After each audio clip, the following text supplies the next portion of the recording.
What's up, everybody? Matt Gajewski here, back again with the Awesemo channel, and we are here with our friends at PrizePicks. We're going to talk the Week 8 college football main slate, Saturday's action. But before we get started, make sure to hit the thumbs up button, subscribe to the channel, and hit the notification bell so you know when this and all other content goes live.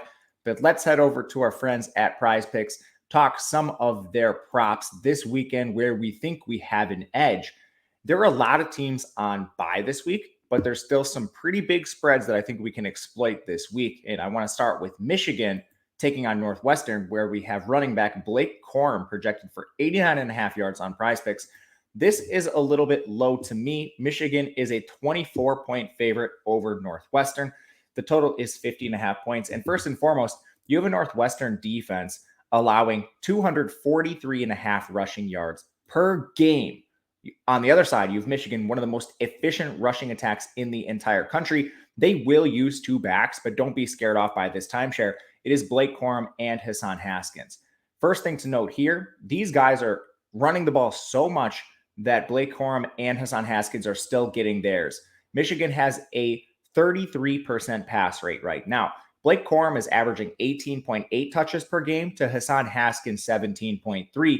And Blake Corum is averaging 102 rushing yards per game here.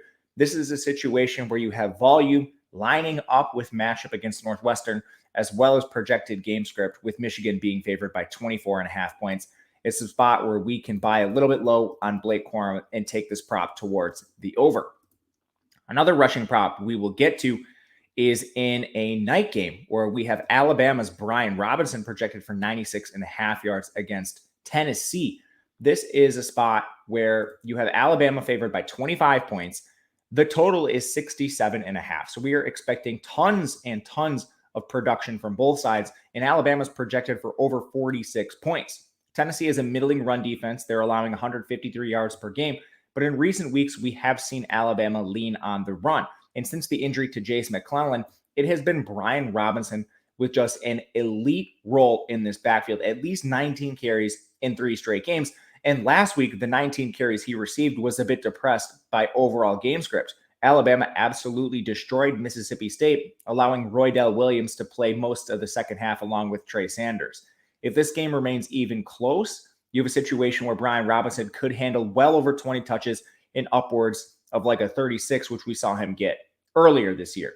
Now, even if they get out ahead, there's a strong chance that Brian Robinson can get there with pure efficiency. He's averaging 100 rushing yards per game. Another spot where matchup lines up with projected game script and volume here for Brian Robinson. Heading to the receiving game, a couple we can also exploit here. Looking down to Oklahoma, we have a spot where Jaden Hazelwood is projected for only 50.5 yards, whereas Marvin Mims is projected for 62.5.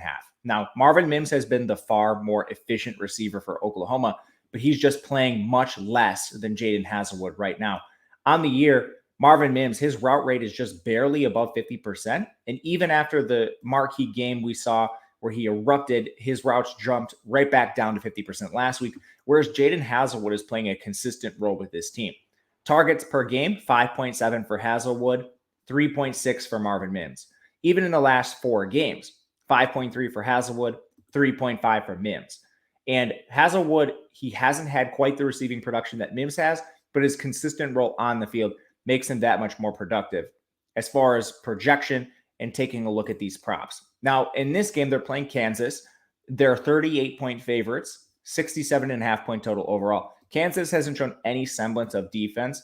So one catch, you could hit this prop, and it shouldn't take much more than that for Jaden Hazelwood to get over 50.5 yards.